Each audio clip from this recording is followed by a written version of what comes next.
안녕하세요. 오늘도 사연살롱을 찾아주셔서 감사합니다. 서울에 살고 있는 30대 후반의 회사원이에요. 저는 근래 충격적인 일을 겪은 뒤 회사를 쉬고 있어요.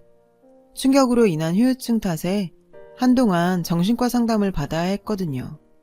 다행히 현재는 일상생활이 가능한 상태가 되었고 다 털고 새 출발을 하고 싶습니다. 저에게는 자매처럼 친한 친구가 있어요. 전 외동딸이라 부모님 사랑을 독차지하고 자랐지만 늘 가슴 한켠엔 형제 자매에 대한 부러움이 있었어요. 그래서 친구를 자매처럼 생각하게 됐죠. 저희 부모님은 두 분 모두 의사예요. 전공도 같으셔서 두 분이 함께 병원을 운영하고 계시죠. 덕분에 전 어려서부터 돈 걱정은 모르고 살았어요. 대신에 바쁜 부모님께선 저와 많은 시간을 보내주지 못했어요. 늘 병원 일로 눈코 뜰 새 없이 바쁘셨거든요. 그래서 전 외롭게 자라야 했죠. 제 친구는 저희 집에서 절 돌봐주시던 아줌마의 딸이었어요. 그 아줌마는 결혼 전에 보육원 교사를 했었는데 결혼하고 난 후에는 애가 생겨서 일을 관두셨다고 해요. 그래서 용돈벌이 삼아 아이들 돌보는 일을 하시는 거죠. 저 또한 그 중에 한 명이었고요. 아줌마는 자식이 셋이나 있는데 제 친구는 그 중에 막내딸이었어요. 저랑은 나이가 같아서 아줌마가 저희 집에 올 때는 항상 막내딸을 데리고 오셨죠. 그래서 전 아줌마네 막내딸과 거의 같이 컸다고 봐도 무방해요. 동네가 같다 보니 초등학교, 중학교, 고등학교까지 같이 나왔어요. 저희 부모님이랑 그 아줌마는 사이가 좋으셔서 제가 자란 후에도 저희 집에 자주 왕래하셨어요. 자연스레 아줌마의 막내딸은 저와 20년 지기 베스트 프렌드가 되었고요. 어려서부터 항상 같이 지내다 보니 언젠가부터 따로 노는 게 어색할 정도였죠. 놀러도 같이 다녔고요. 성격도 잘 맞아서 자매가 있다면 이런 느낌이 아닌가 생각하곤 했어요. 친구네 집은 저희 집처럼 풍족하지는 않았어요. 그렇다고 못 사는 집도 아니었고요.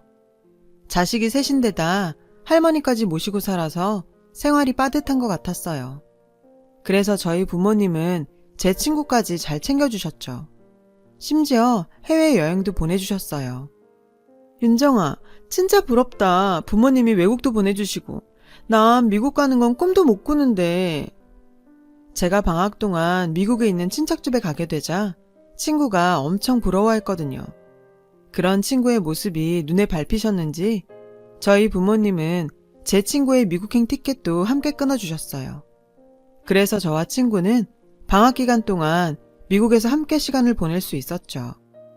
이외에도 저희 부모님은 친구를 볼 때마다 용돈도 챙겨주시고 크리스마스에는 제 친구 선물도 매년 잊지 않으셨죠. 애가 살갑고 애교가 많다면서 좋아하셨거든요. 전 무뚝뚝하고 말이 없는 편이에요. 그렇다고 제가 제 친구를 질투했던 건 아니에요. 오히려 그 반대였죠. 나와는 성격이 다른 친구가 부러웠고 친자매였으면 좋겠다고 늘 생각했어요. 그렇게 찰떡처럼 매일 붙어 다니던 저와 친구는 대학에 갈 때가 되자 조금씩 멀어지게 되었어요. 저는 서울에 있는 명문대에 들어갔고 친구는 지방대학에 들어갔거든요. 그렇게 저와 친구는 4년 동안 떨어져 지내게 됐어요. 방학 동안 가끔 만나서 놀기는 했지만 예전처럼 같이 어울려 다니진 못했죠. 대학 4년이 정말 쏜살처럼 빠르더라고요. 저는 학부를 졸업하자마자 대학원에서 석사 준비를 했어요. 그 사이 친구는 휴학을 하곤 학원에 다니며 미용사 자격증을 땄어요. 나중에 네일아트샵을 할 거라면서요. 전 대학원에서 남편을 만났어요. 남편은 꽤 유복한 가정에서 자란 외동아들이었지만 행동이나 말투가 바른 사람이었죠. 공통점이 많아서인가 우린 처음부터 서로 잘 맞았어요. 만난 지 몇 달 안 돼서부터 우리는 서로를 결혼 상대자로 생각했던 것 같아요. 그리고 6개월간의 연애 끝에 결혼을 하게 되었죠. 결혼식은 서울 시내에 있는 인류 호텔에서 올렸고요. 남편과 전 소박한 결혼식을 원했지만 양가 부모님 모두 자식의 하나뿐이라서 결혼식만큼은 성대하게 치러주고 싶어 하셨어요. 그래서 부모님 뜻을 따르게 됐고요. 우리 부부는 둘 다 워커홀릭이라서 아이를 갖는 것보다는 솔직히 일이 먼저였어요. 그래서 자연스럽게 아이는 미룰 수 있는 만큼 미루고 낳기로 합의를 봤었고요. 우린 아이 때문에 일적으로 피해를 보고 싶진 않았거든요. 저나 남편이나 일에 욕심이 좀 많은 편이라서요. 결혼 생활은 타협과 양보가 필요한 건데 그땐 그걸 몰랐었죠. 결혼 생활은 큰 문제 없이 무탈하게 흘러갔어요. 종종 사소한 문제로 말다툼을 벌이긴 했지만 냉전이 그리 오래가진 않았죠. 그 정도는 다들 싸우고 살잖아요. 그러던 어느 날 아이가 생겨버렸어요. 계획했던 게 아니라 정말 의도치 않게 임신을 한 거였죠. 솔직히 저는 기쁘다기보다는 충격적이고 당황스러웠어요. 분명 날짜 계산을 잘 했다고 생각했는데 뭔가 착오가 있었나 봐요. 하지만 어쩌겠어요. 이미 엎질러진 걸. 예상 못했다고 생긴 애를 지울 수도 없는 일이잖아요. 그런 저와는 달리 남편은 무척 좋아했죠. 그동안 말은 안 했지만 내심 아이를 기다려온 것 같았어요. 하지만 전 일을 쉬어야 한다는 생각에 걱정과 한숨만 늘어갔어요. 결국 저는 만삭 직전까지 근무를 했어요. 주위에서는 그런 저를 보고는 독하다는 소리를 좀 했지만 그러려니 하고 넘겼죠. 그리고 감사하게도 자연분만을 통해 무탈하게 예쁜 딸을 얻을 수 있었어요. 낳고 보니 천사가 따로 없더라고요. 왜 부모님이 자식 낳아보면 세상이 달라진다고 하셨는지 알 수 있었죠. 그런데 문제가 생겼어요. 아이를 낳고 복직할 시기가 됐는데 아이를 맡길 곳을 구하지 못했거든요. 양가 부모님들은 아직까지 현업에 계셨기 때문에 부탁드릴 수도 없었죠. 할 수 없이 베이비시터를 고용하는 수밖에 없었어요. 하지만 생판 모르는 사람한테 내 애를 맡기는 게 겁이 나더라고요. 남편은 저보고 차라리 육아휴직을 연장하는 게 어떻겠냐고 하더군요. 솔직히 전 그 말에 화가 났어요. 요즘은 남자들도 육아휴직을 많이 하던데 본인이 휴직할 생각은 안 하고 저한테만 휴직을 권하니 얄밉더라고요. 그래서 전 결혼하고 처음으로 남편한테 크게 화를 냈어요. 자긴 어떻게 나보고 회사를 더 쉬란 소리를 해? 내 커리어는 생각 안 해? 차라리 당신이 육아휴직을 내지 그래. 왜? 눈치 보여서 못하겠어? 똑같은 부모인데 왜 나한테만 강요해? 저라고 내 배 아파 낳은 예쁜 딸을 남의 손에 맡기고 싶겠어요? 솔직히 육아휴직 연장하고 싶죠. 하지만 회사에서 애 낳고 휴직하는 선배들 보니 어지간히 눈치를 봤더라고요. 공백이 길어지면 길어질수록 복귀 후 회사에서 차별도 많이 받았고요. 전 빨리 승진도 하고 싶고 가능하다면 임원 자리까지 오르고 싶었거든요. 그런 저에게 휴직은 독이었죠. 결국 전 어릴 때 저를 돌봐주셨던 친구 어머니한테 연락을 드렸어요. 연세가 있으셔서 혹시나 하고 연락을 드린 거였지만 예상대로 거절을 하시니 좀 난감하더라고요. 내가 다른 사람도 아니고 네 부탁인데 웬만하면 들어주고 싶지. 근데 관절 수술을 한 지 얼마 안 돼서 아직은 움직이기가 그렇구나. 그나저나 어떡하니? 아니에요. 괜찮아요. 오히려 이런 부탁 드려서 제가 죄송하죠. 그럼 몸조리 잘하세요, 아주머니. 그런데 그렇게 이러지도 저러지도 못하던 차에 행운이 찾아왔지 뭐예요. 글쎄 제 친구가 아줌마 대신에 제 딸을 봐주겠다지 뭐예요. 엄마한테 얘기 들었다면서요. 저는 친구한테 고마우면서도 한편으론 무척 미안한 마음이 들었어요. 당시 친구는 네일샵 창업을 위해 가게 자리를 보러 다니던 중이었거든요. 저희 애를 보게 되면 창업이 늦어질 게 뻔했죠. 그런데도 친구는 제 사정을 먼저 봐준 거였죠. 우리가 그냥 친구 사이니? 가족이랑 다름없잖아. 나도 네 딸을 친조카라고 생각하는걸. 그러니까 너무 고마워할 거 없어. 마음 편히 회사에 복귀해. 전 친구의 말에 감동해서 펑펑 울었어요. 그동안 정말 마음을 졸였었거든요. 솔직히 누가 이렇게 해주겠어요. 친형제라도 힘든 일이죠. 그래서 더더욱 친구한테 고마웠어요. 전 친구한테 평일 8시부터 오후 5시까지 제 딸을 부탁했어요. 사실상 거의 하루 종일이었죠. 대신 보수는 넉넉히 약속했어요. 하지만 친구는 돈은 안 받겠다더군요. 그래도 어떻게 그래요. 그래서 전 안 그러면 내가 미안해서 애 못 맡긴다고 그냥 받아달라고 했어요. 무엇보다 가까운 사이일수록 돈 문제는 확실해야 한다고 생각하거든요. 그런데 생각지 못한 문제가 있었어요. 친구 집에서 저희 집까지 승용차로 2시간 가까이 걸린다는 거였죠. 차가 없는 친구는 대중교통을 이용해 오가야 했죠. 굳은 날엔 더 걸렸고요.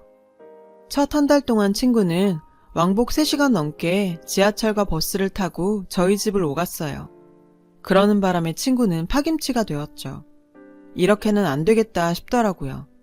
그러자 남편은 차라리 제 친구를 입주 베이비시터로 들이자는 제안을 했어요. 사실 저도 그러고 싶었지만 남편이 불편할까봐 말도 못하고 있었거든요. 그런데 먼저 얘기를 꺼내주니 고마웠죠. 하지만 친구는 완강히 거절했어요. 아무리 그래도 젊은 부부가 사는데 피해를 줄 순 없다면서요. 하지만 저희 끈질긴 설득 끝에 친구는 저희 집으로 들어오기로 했어요. 다행히 집에 안 쓰는 서재가 있어서 그 방을 리모델링해 친구한테 내어주기로 했어요. 제가 회사 동료한테 이 얘기를 했더니 걱정을 많이 하더라고요.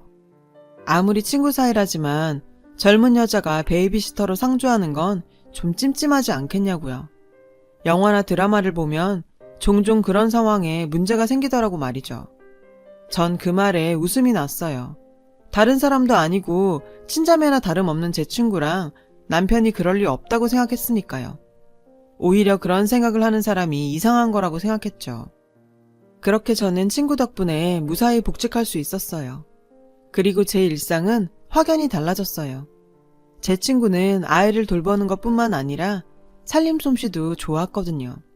저희 부부가 퇴근해 집에 돌아오면 늘 눈앞에 진수성찬이 펼쳐졌어요. 애 보느라 힘들 텐데 이러지 말라고 해도 자기가 먹고 싶어 한 거라며 마음 쓰지 말라고 하더군요. 저와 남편은 원래 밥을 잘 안 해 먹어요. 백화점에서 반찬을 사 먹거나 배달을 시켜 먹거든요. 그런데 갓 지은 밥에 따끈한 음식을 먹게 되니 솔직히 행복하더라고요. 게다가 친구는 음식 솜씨가 좋아서 밑반찬은 물론 갈비찜이나 생선조림도 맛깔나게 만들었죠. 딸아이의 이유식과 간식도 직접 만들어 먹였고요.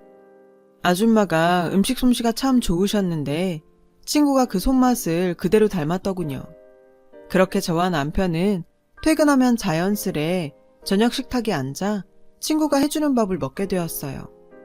친구와 평생 살고 싶다는 생각이 들 정도로 만족스러운 생활이 이어졌어요. 남편도 친구에게 무척 고마워했고요. 이 소식을 들은 부모님은 고맙다며 친구한테 명품백을 사주셨어요.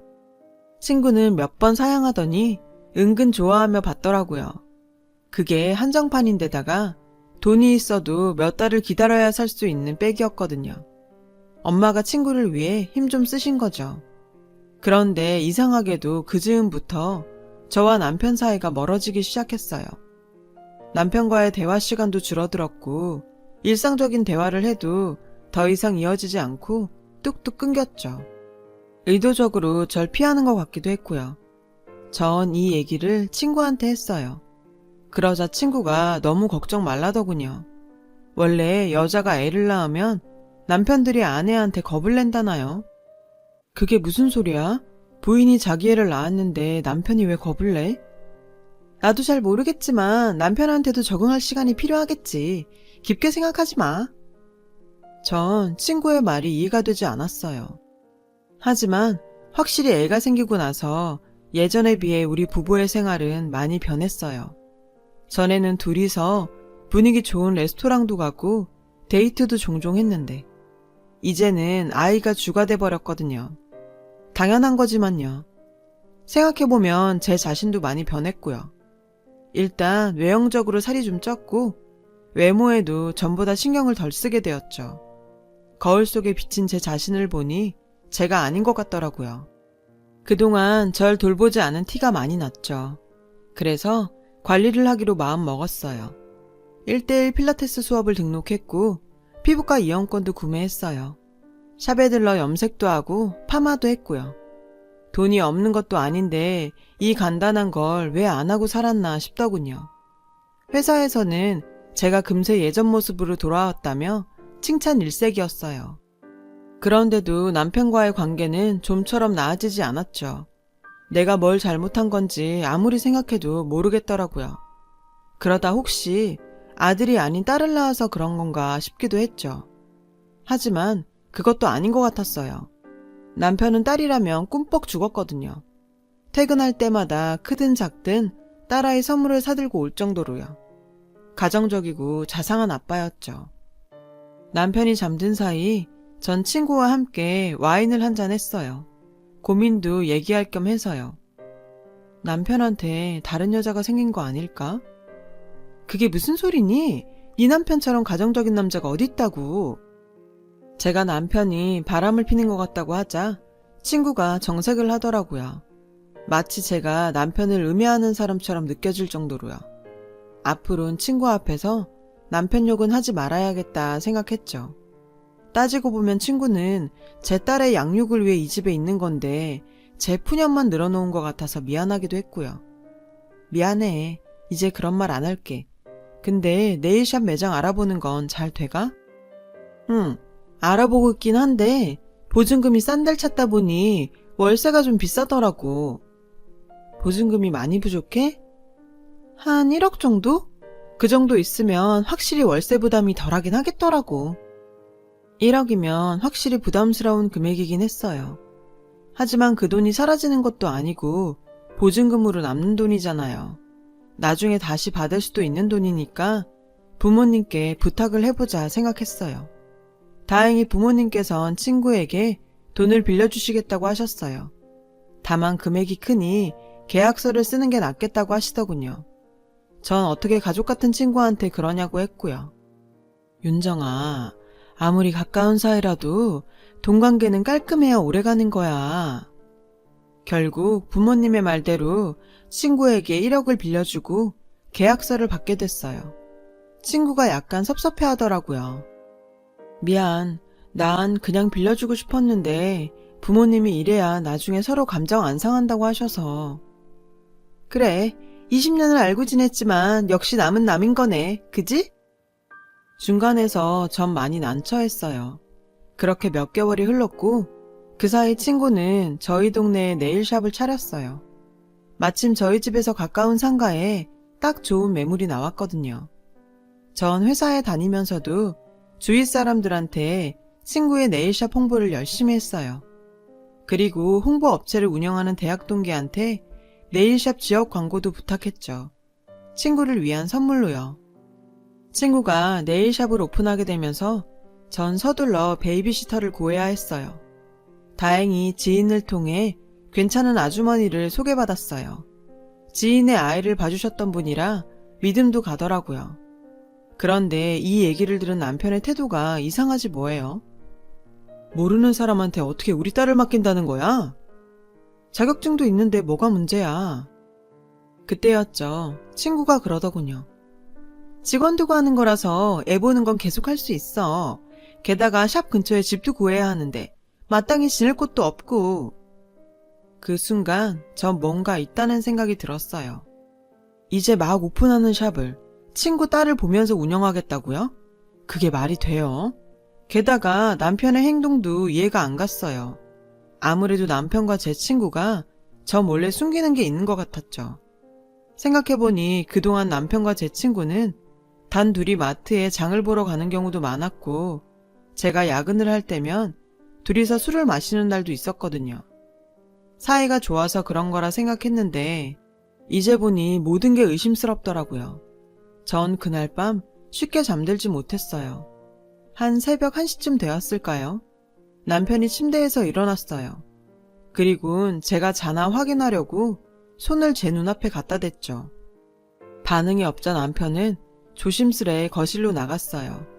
전 그런 남편 뒤를 쫓았어요. 집안은 온통 캄캄했고 남편은 보이지 않았죠.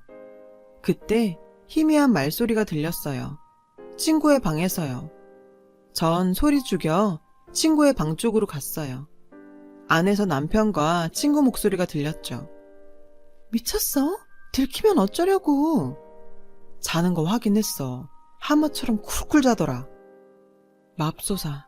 남편과 제 친구는 제가 방문 앞에 서 있는지도 모르고 안에서 관계를 갖고 있었어요. 전 방으로 돌아와 이불을 뒤집어 쓰고 소리 없이 눈물을 펑펑 쏟았죠.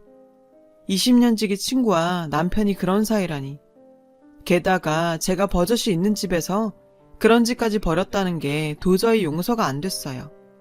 다음날 전 회사에 휴가를 냈어요. 그리고 전자상가에 들러 녹음기와 소형 카메라를 여러 개 구입했어요. 그리고는 퇴근 시간에 맞춰 집에 돌아왔죠. 저는 태어난 척 친구한테 옷이라도 사입으라고 상품권을 주었어요. 친구는 상품권을 들고 바로 쇼핑을 하러 가더군요. 그 사이 전 집안 곳곳에 소형 카메라를 설치했어요. 그리고 일주일 뒤 전 차 안에 앉아 녹화된 영상을 확인했죠. 이 짐승 같은 것들이 제가 없는 틈을 타 제 집에서 부부 행세를 하고 있더군요. 더군다나 안방 내 침대에서도 더러운 짓거리를 했더라고요. 제 뒷담화를 나누면서요. 그리고 돈 이야기도 오고 갔어요. 친구는 제 남편을 수호천사라는 애칭으로 부르며 매장 인테리어비며 이런저런 돈을 요구했고, 남편은 그런 친구를 꽃돼지라 부르며 돈을 주더군요. 우린 언제까지 이렇게 몰래 만나야 해? 좀만 참아. 해외 발령 신청했으니까 그때 같이 가자. 윤정인 일에 미친년이라 조기 유학 핑계로 내가 애 데리고 간다고 하면 오히려 좋아할걸? 아예 외국에서 살림차릴 생각까지 하는데 정말 욕지기가 일더군요. 게다가 내 딸까지 지들 더러운 짓거리에 이용하려 들다니 용서가 안 됐어요. 두 년놈을 갈기갈기 찢어 죽이고 싶었죠. 전 이 영상을 어떻게 활용해야 좋을지 고민했어요. 그러다 좋은 아이디어가 떠올랐죠. 전 디데이를 기다리며 남몰래 준비를 해나갔어요. 드디어 딸아이 돌잔치 날이 됐어요. 일찌감치 남편한테 말해서 남편 회사 사람들과 시부모님 지인들을 잔뜩 초대했죠. 하지만 친정 부모님과 제 지인들은 부르지 않았어요. 친구는 제 딸의 돌잔치를 자기 일처럼 나서서 진행하더군요. 잠시 뒤 자기한테 어떤 일이 일어날지도 모르는 채로요. 그때 친구네 가족들이 도착했어요. 제가 모두 초대했거든요. 친구는 본인이 이 자리의 주인공이냐 새 신부처럼 화사하게 차려입었더군요. 절 잘 모르는 남편의 회사 사람들은 친구가 남편 와이프인 줄 알고 인사할 정도였어요. 드디어 딸아이의 성장 과정을 담은 동영상을 상영하는 시간이 됐어요. 전 준비한 USB를 업체 직원에게 넘겨주었죠. 그리고 동영상이 상영되자 식장은 아수라장이 됐어요. 스크린에서 남편과 친구가 알몸으로 제 방 침대에서 더러운 짓거리를 벌이는 게 고스란히 흘러나왔거든요. 제 친구는 비명을 질렀고 남편은 영상을 끄려고 허겁지겁이었죠. 다행히 남편은 영사 기계를 강제로 껐지만 이미 모든 사람들이 다 본 뒤였죠.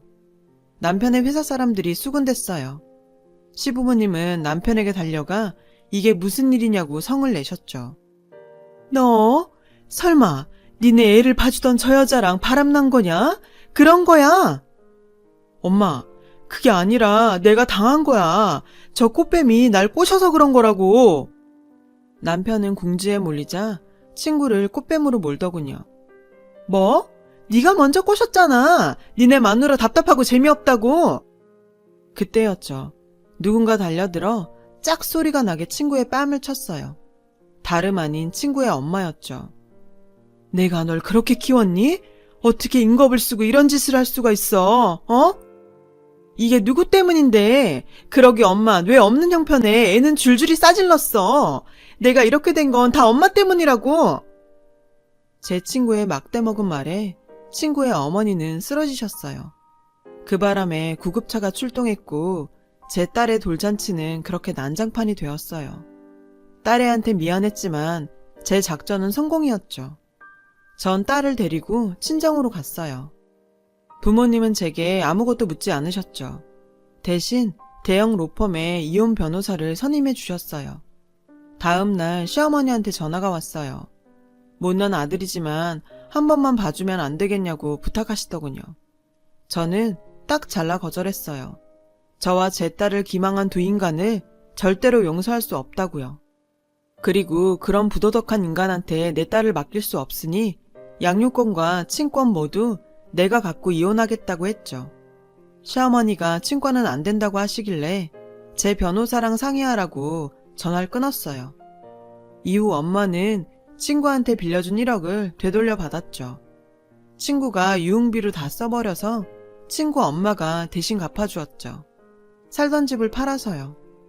남편은 이번 일이 회사에 소문이 나서 자의 반 타의 반으로 퇴사를 했다고 하더군요. 원래는 지방으로 발령이 났는데 자긴 그런 데서 못 산다고 사표를 냈다나요. 정신 차리려면 아직 멀었죠. 그리고 전 회사에 육아휴직계를 냈어요. 승진보다 중요한 건 제 딸이라는 걸 뒤늦게 깨달았거든요. 많은 것을 욕심내다간 모든 것을 잃을 수 있다는 것도 알게 되었으니까요. 조금 일찍 알았다면 좋았을 텐데 말이죠. 현재 남편과 살던 집은 처분하고 딸아이와 함께 부모님의 집에 들어와 살고 있어요.